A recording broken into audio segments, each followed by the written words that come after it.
Bom, e a ONG Instituto Anjos da Liberdade, presidida pela advogada Flávia Frois, vai participar de uma reunião com o ministro do Supremo Alexandre de Moraes nesta quarta-feira. A entidade foi autora do pedido de audiência que vai discutir a operação contra o Comando Vermelho no Rio de Janeiro. Flávia Frois, que é advogada de Marcinho VP, diz que vai entregar um dossiê com fotos e relatos de supostas torturas ocorridas durante a operação. Segundo a advogada, o material foi produzido por peritos voluntários do Instituto e teria sido autorizado por familiares das vítimas. A audiência ocorre no âmbito da DPF das Favelas, que monitora as ações policiais no Rio e é relatada por Moraes. O Instituto também levou o caso à Corte Interamericana de Direitos Humanos, pedindo medidas de proteção para familiares das vítimas e o afastamento de agentes envolvidos. Marcinho VP é apontado como um dos líderes do Comando Vermelho e está preso há quase 30 anos. Flávia Frois negou que a sua atuação no caso tenha qualquer relação com a defesa ao traficante e disse que representa o Instituto como presidente da ONG. Silvio, eu quero te ouvir. Ontem o ministro Alexandre de Moraes esteve com o governador do Rio de Janeiro a portas fechadas. Segundo informação que recebemos, ele teria até proibido todos os integrantes ali de conceder entrevistas, de falar com jornalistas depois dessa audiência que teve com o governador do Rio de Janeiro e alguns secretários de segurança envolvidos na mega operação do Rio de Janeiro. E agora essa informação de que vai receber de portas abertas aí a ONG Anjos da Liberdade, da advogada do Marcinho VP. Paula, olha só, vamos partir da seguinte premissa. Um ministro do Supremo Tribunal Federal, seja ele qual for, tem 11 lá, hoje tem 10, à espera do 11º. Nenhum ministro do Supremo Tribunal Federal pode receber uma advogada que ainda atua em processo de um dos grandes líderes do Comando Vermelho. O Marcinho VP, ao lado do Fernandinho Beiramar, é algo como a figura, até o mito, do Marcola para o PCC. O ministro Alexandre de Moraes não pode receber esta senhora, porque ela atua para um dos maiores narcotraficantes e narcoterroristas da história do Brasil. Como é que uma ONG, e sempre essas pessoas, esses advogados, esses militantes, eles se escondem no guarda-chuva de uma ONG? Como é que uma ONG encontra portas abertas no Supremo Tribunal Federal para falar sobre tortura, maus tratos e por aí vai? Sendo que o que nós acompanhamos do Comando Vermelho agora, há um vídeo que circula na internet do uso de um jacaré dentro de uma caixa d'água para, eu não vou entrar em detalhes por questões óbvias, para torturar vítimas. A gente acompanhou outros vídeos que constam do material entregue para a liberação do mandado de prisão expedido na primeira instância nessa mega operação de tortura, pessoas sendo arrastadas, pessoas jogadas em buracos com até 30 metros, algo medieval, estupros. O Marcinho VP é acusado de esquartejamento. É uma época em que os morros do Rio de Janeiro conheciam o que era chamado como micro-ondas. Aliás, um jornalista da Rede Globo foi vítima de muita coisa horrorosa nos morros do Rio de Janeiro, o Tim Lopes. O Tim Lopes, que é padrinho do Oruan, que é filho do Marcinho VP. Olha do que a gente está falando, o Alexandre de Moraes vai receber essa gente. Não pode, não pode. Assim como a dama do tráfico, que era mulher, ou é ainda mulher, de um dos líderes do Comando Vermelho preso em Tefé, no Amazonas, entrou pela porta da frente do Ministério da Justiça, chefiado pelo Flávio Dino, que hoje usa toga. Será que o Dino vai querer receber ela também? Na ocasião, seus assessores receberam. E aparentemente ninguém foi punido por isso. Não pode existir essa relação.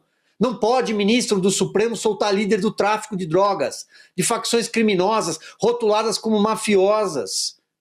Ou o Brasil enfrenta de verdade a bandidagem em todas as esferas, em todos os poderes, a começar pela última corte, pela corte recursal, a última corte recursal do país, que deveria ser só uma corte constitucional. Ou então, o Brasil não pode mais dizer que os Estados Unidos estão errados em olhar para a gente com alguma preocupação, como hoje já olham com muito mais preocupação para a Venezuela e para a Colômbia, porque o Brasil é um narco-estado. Diga, Augusto. Quer dizer, os advogados dos inocentes presos em 8 de janeiro não têm direito de apresentar as alegações finais. Sim. Ou a advogada de um criminoso, mas absolutamente irrecuperável, cruel, essa tem o direito de conversar a sós com o gerente da ditadura do Supremo. É isso. É nisso que o Brasil se transformou. O que eles vão conversar? Ou ele está ouvindo em confissão, ele incorporou também alguma figura alguma autoridade religiosa, vai ouvir em confissão e fica em segredo o que eles conversaram. O Silvio tem toda a razão, esse tipo de tratamento mostra que o Supremo acabou com o respeito devido ao Supremo sem que ninguém ajudasse. Foram eles, os atuais integrantes, e os que saíram recentemente também, os atuais integrantes da Corte que desmoralizaram a Corte. E agora estão querendo, depois da agonia, né, do respeito devido ao Supremo, eles estão querendo consumar o enterro com atitudes como essa. Diga, Piloto. Não, vale só lembrar uma decisão do ministro Alexandre de Moraes do ano passado. Ele multou o doutor Paulo Faria, advogado Celso Daniel, alegando Daniel Silveira, perdão, alegando litigância de má-fé, porque ele estava recorrendo, sendo que, convenhamos, lembra-se do que fazia o advogado do Lula, hoje ministro do Supremo. Gilmar chorou pelo advogado. Exatamente, com relação ao Sérgio Moro. Os embates que havia ali, e tudo bem, está defendendo o seu cliente. Agora, a questão é por que o advogado do Lula podia fazer aquilo e por que o advogado, o doutor Paulo de Faria, não pôde fazer na defesa do ex-deputado federal Daniel Silveira. E agora uma advogada dizendo, a ONG tem nome bonito, né? Anjos da Paz, alguma coisa assim, né? Incrível, né? Anjos da Liberdade. Anjos da Liberdade, ou seja, papel aceita qualquer coisa, né? Põe o nome que você quiser e tá valendo. Aí você vai entender o que é. Depois de todo o relato que o Silvio trouxe de como é que age o tráfico em relação às pessoas. As pessoas inocentes ali, que não compactuam com o tráfico, moradores, os trabalhadores que vivem lá, sitiados pelo crime. Essa é a questão. E agora vai receber... Espera, e primeiro, por que o Supremo está metido nessa história? Essa DPF já é um absurdo do começo ao fim. Mas não, vai lá e dobra a aposta. Mas ela foi votada no primeiro semestre desse ano, já tinha que ter encerrado esse capítulo há bastante tempo, né, Ana? Também quero te ouvir aí sobre esse encontro entre a advogada do Marcinho VP, que diz que tem um dossiê com relatos de supostas torturas produzidos por peritos voluntários e autorizado pelas vítimas, pelos familiares dos criminosos mortos. Peritos voluntários, pode ser qualquer um de qualquer facção, não deixa de ser um perito voluntário. Essa é o tipo da notícia que quando a gente lê, a gente primeiro não acredita, aí às vezes você lê correndo e fala, não, deixa eu ler aqui com calma, eu acho que eu li depressa demais. Aí você lê e não, é isso.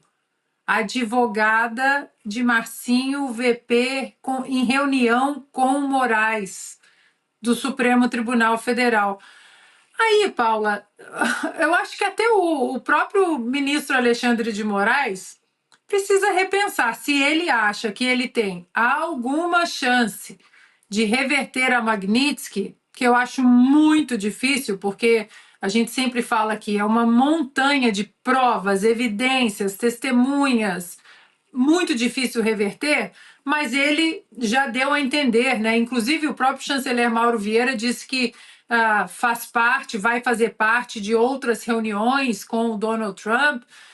esse tipo de conversa, de abordagem, como você aborda o governo americano dizendo que o ministro que foi sancionado pela Magnitsky por violar direitos humanos, não, mas agora nós queremos reverter a sanção, o presidente Trump, mas tudo bem, ele se reuniu com a advogada de um dos chefes do narcoterrorismo no Brasil.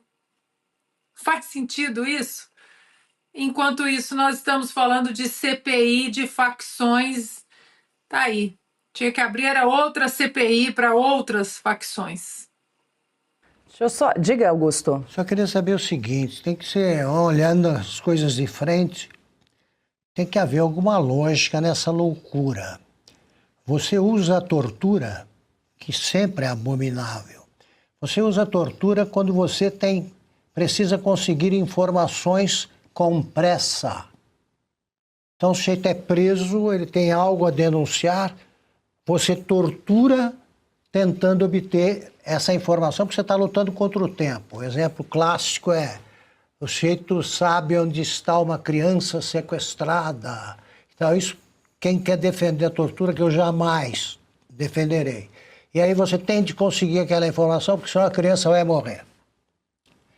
O que tem na cabeça um policial que está invadindo o morro, é recebido a tiros e está atirando também?